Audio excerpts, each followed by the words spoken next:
부총리님, 아까 네. 그 세수 부족과 관련된 그 질의 답변에 네.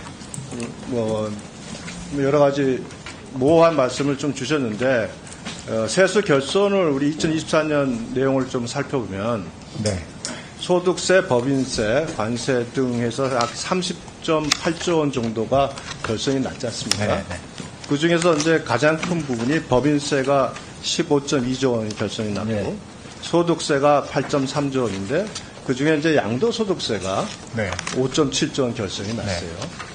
자, 그러면 이 법인세의 결손의 주요 원인은 제가 파악하기로는 사실은 반도체 가격의 하락. 네. 그래가지고 그 당시에 삼성전자 같은 경우에는 뭐 세전 순이익이 6.6조 원으로 기록하면서 전년에 59.1조 원이었죠. 네.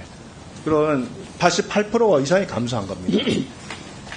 자, 그 외 서비스업, 화학, 철강, 금속 업종에서도 세전 순이익이 30% 이상 감소했어요.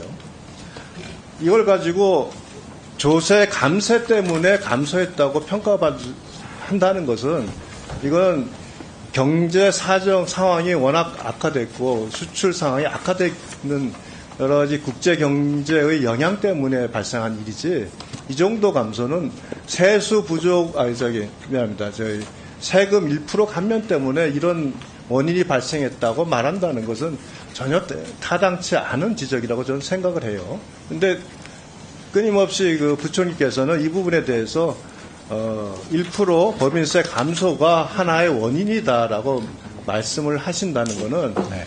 기본적으로 어떤 경제 상황 평가에 대해서 적절치 않게 말씀하시는 거 아닌가 저는 이렇게 생각을 합니다. 예, 의원님 말씀에 저도 공감하고요. 네. 그러니까 세율을 내리는 효과, 그다음에 경제 상황이 복합적으로 됐다고 저도 여러 번 말씀드렸습니다. 예, 맞습니다. 그런데 그래서 조세의 정상화에 대한 부분에 대해서 늘 세수 부족이 발생하는 원인이 있기 때문에 조세의 정상화라는 말씀을 하세요. 네. 그런데 이건 결국은 지금 앞으로 우리 지금 현재 글로벌 경제 상황 또 관세 협상으로 인해서 우리 대기업뿐만 아니라 중소기업까지 또 굉장한 타격을 입게 되고 있지 않습니까? 특히 네. 철강, 알루미늄 같은 경우는 50% 관세가 그대로 부과되고 네. 이러면은 결국은 앞으로 세수 부족은 더 예상이 될 수밖에 없는 그런 전망이 되고 있어요. 네.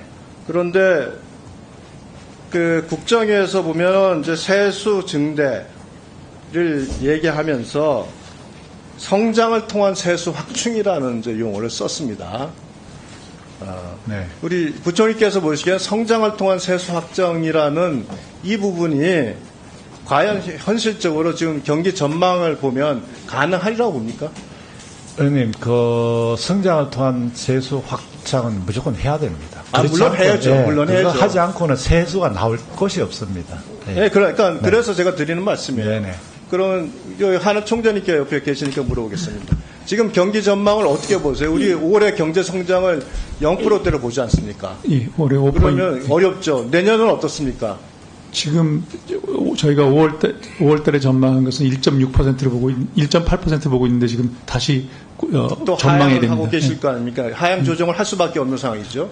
자료를 지금 보고 있습니다. 네, 물론 이것은 목표일 수는 있지만 이걸 지금 현재 상황에서 성장을 통한 세수 확충이 사실상 쉽지 않다고 본다면 결국은 비과세 감면 정비라는 결국은 세금 증액을 통해서 세수를 확보하는 것으로 치중할 수밖에 없는 그 우리 세입 확충 계획이다 하는 생각이 많이 들어요. 어떻게 생각하세요? 그래서 의원님, 저는 지금 제가 진짜 좀 전에 말씀하신 성장을 통한 세수 확보를 최대한 해야 됩니다. 네, 좋습니다. 의원님 보시기에는 쉽지는 않아 보이는데 저도 이게 무조건 된다고 말씀을 못 드리는데 자, 어쨌거나 성장이라는 것이 갖고 있는 의미는 기본적으로 국가 경제의 성장도 있지만 결국은 사기업의 성장을 통한 즉 맞습니다. 경영 활동의 활성화를 통한 그 법인세의 증가 또 우리 민간 차원에서의 거래 활성화 양도세라는 게 다 그 대부분 민간의 거래 아닙니까? 네. 근데 그게 확 줄었기 때문에 발생하는 거 아닙니까? 네네. 그런데 지금 정책이 뭐냐면요. 부동산 대출 6억으로 제한했죠. 그다음에 전세자금 대출까지 제한했죠. 그리고 게다가 지금 소위 노조법, 노란봉투법이라고 저희는 불법파업 조장법이라는 법률을 하면서 이제 사업가가 굉장히 경영 불확실성을 맞이하게 만들었지 않습니까? 소위 말해서 사업가의 범위를 확장해가지고 이제 하청 기업이랑도 교섭을 해야 되는 상황이 오고 사업상의 결정, 보도의 경영상의 결정까지도 노조의 제의 대상으로 만들었고 굉장히 지금 기업 경영 활동이 불확정하는 상황을 만들었고 그다음에 상법에서도 더 센 상법에서 소위 이제는 집중 투표제를 도입하면서 기업의 경영권 분쟁이 발생할 수밖에 없는 상황이 또 만들어지고 이렇게 성장을 하면서 기업이 발전시켜야 된다고 말씀하시는데 실제로 시행되는 대책은 정반대의 대책이 나타나고 있어요. 지난번에도 제가 질의할 때 이 부분에 대해서 적극적으로 문제가 많으니 부총리께서 의견 제시를 하셔야 되는 거 아니냐 그럴 때 하시겠다고 하셨지 않습니까? 네. 근데 저는 변화가 없어요. 아닙니다. 지금 이제 고용노동부에서 저희들이 문제 제기도 하고 해가지고 이 부분에 대해서 좀 작업을 하고 있습니다. 예, 들었는데요. 네. 고용노동부에서 하는 작업이라는 게 뭐냐면 법에서는 사업 경영상의 결정이라고 법에 규정하고 지침에서 구체적으로 어떤 것이 제한된다고 규정을 하겠다는 건데요. 네, 맞습니다. 아시죠? 네. 법에서 제한 없이 사업 경영상의 결정에 대해서 노조 쟁의 대상으로 만들면 지침으로 그걸 제한하게 되면 나중에 법원 가면 다 깨집니다.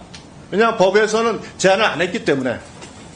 이거는 지금 뭔가 지금 판단 착각이 있는 거예요. 법률에서 그 부분을 제한을 해줘야 되는 겁니다. 그러니까 이렇게 지금 소위 말해서 우측 깜빡이 켜고 완전히 좌회전하는 이러한 국내 기업에 대한 정책들이 진행되는데 어떻게 성장을 통한 세수 확충이라는 게 가능하겠습니까? 너무 모순되잖아요.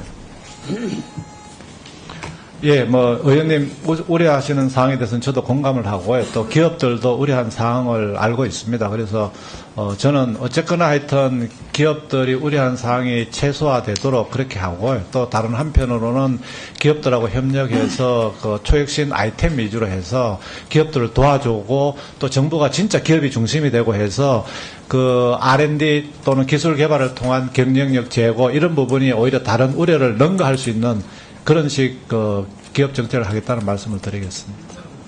네. 부총리께서 답변은 그렇게 하세요. 기업을 도와주는 거 R&D에 필요한 지원을 하겠다고 하시는데 네. 제일 중요한 건요. 네.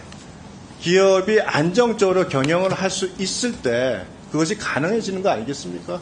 우리 만일 현대자동차 같은 경우에 하청기업이 벤더가 수백 개가 있어요.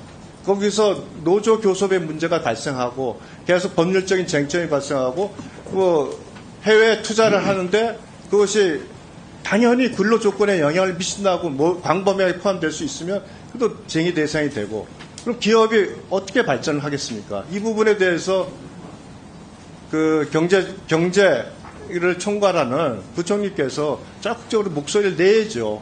네. 언제까지나 이렇게 말은 성장인데 실제는 경영 환경의 악화 이렇게 되면 결국 국가적으로 불행한 거 아니겠어요? 그리고 목표를 이루겠다는 이 세수 확보 이거 불가능해진단 말이에요. 결국 세금만 올.